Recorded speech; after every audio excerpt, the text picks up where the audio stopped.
World History, Section 4, Rise of Civilization in China. What characteristics define the civilizations that developed in China under its early rulers? So the thing you should be able to do by the end of the chapter is look at geography and the influence it's going to have, how Chinese culture took shape under some of these early dynasties, the religious and belief systems that developed in early China, as well as achievements. So if we look at geography, the thing about China is these geographic barriers, the steppes to the north, the Mongolian plateau to the west, the Himalayan mountains to the south, the oceans to the east, is going to make it so that China is very isolated from the rest of the world. And it's going to set it apart, and it's going to give Chinese a very unique view of their civilization. The other thing about the geography of China is very large geographically, and there's all kinds of different regions within them. And so you have to be able to kind of, each area is going to kind of develop its own ways. It settles along the Yellow River, which is known also as the River of Sorrows. The thing that's kind of unique is China has to the west these less deposits, and this is this really fine yellowish soil that gets picked up and deposited in the rivers, and that less makes it extremely fertile. However, at the same time, what it does is over the course of history is it builds up and it raises the level of the rivers, and then what they do is they build these dikes to hold it into its banks, but then when it floods and goes over the top, those dikes end up serving as dams keeping the water. And so there's been tremendous flooding and devastation and death, and that's why it got the nickname of the River of Sorrow. When we look at the very beginnings of China, it begins at a region known as Anyang, and then that's where we're going to see the very first Chinese kings taking shape and taking form.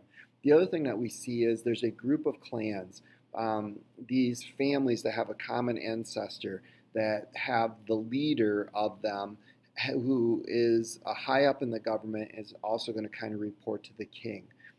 Just like other places that we talked about, there's going to be social classes developing, and based on these burials, we can kind of tell who was where and where they ranked, but they're going to have a social pyramid just like other places.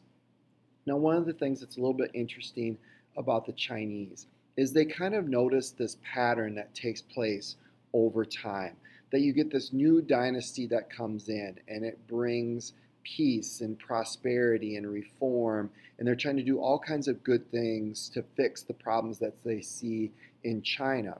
And then what happens is over the course of a couple generations or over the course of a couple leaders, you start to see this system weakening, and you begin to see the dynasties and their leaders beginning to do bad things, neglecting their duties, maybe ignoring some problems.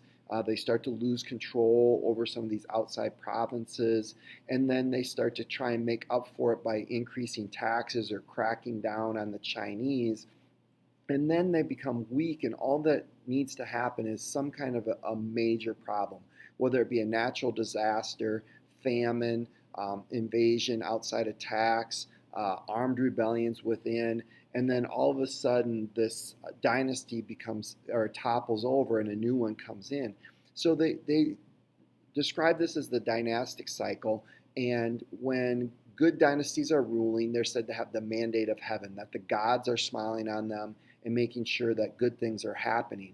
And then as these dynasties weaken and become corrupt, they lose the favor of heaven, and then heaven intervenes and brings about the end, and the next dynasty pops up. So they have this explanation for this kind of ongoing system that takes place. Under the Zhou, what we see is it begins to devolve down into a feudal state where local warlords kind of control things in the name of the king.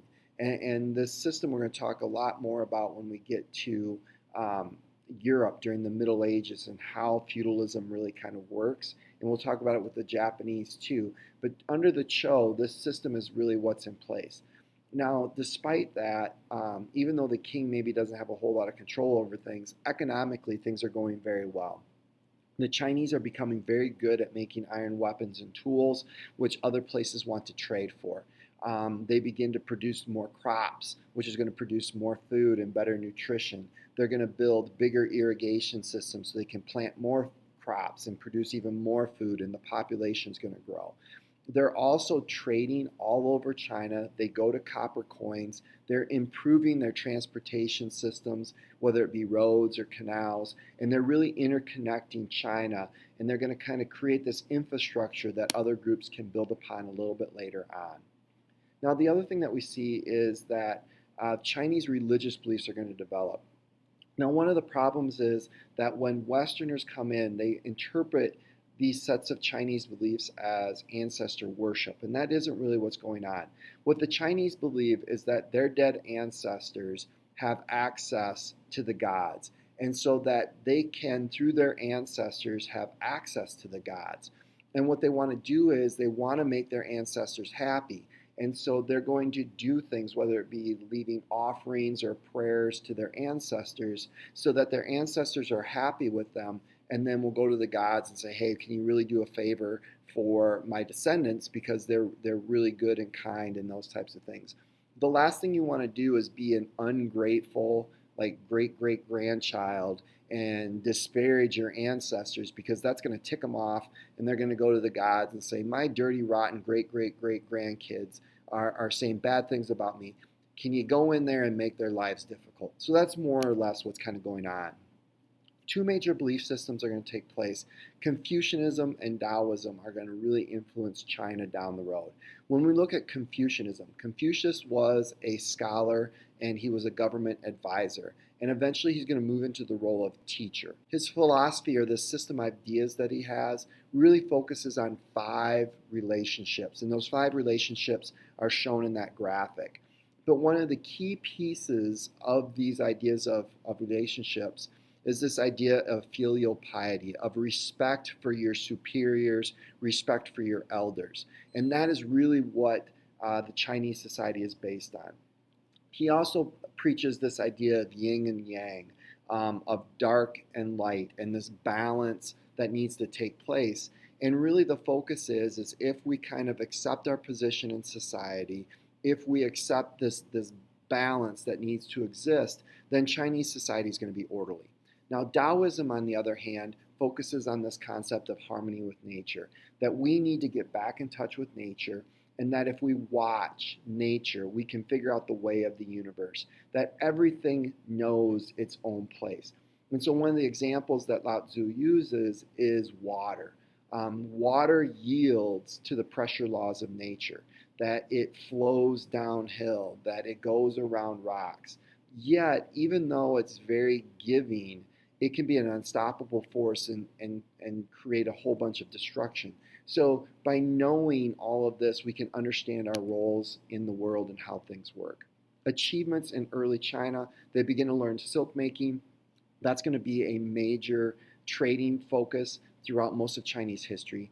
They create a complex writing system using these Chinese characters, and we learn these from these oracle bones, where they would write things on them, throw them in the fire, read the cracks to try and predict the future. The other thing they do is they create the first books, and we have this book of songs written on paper, and we can learn a tremendous amount of about China from these early writing systems, the books, and the oracle bones.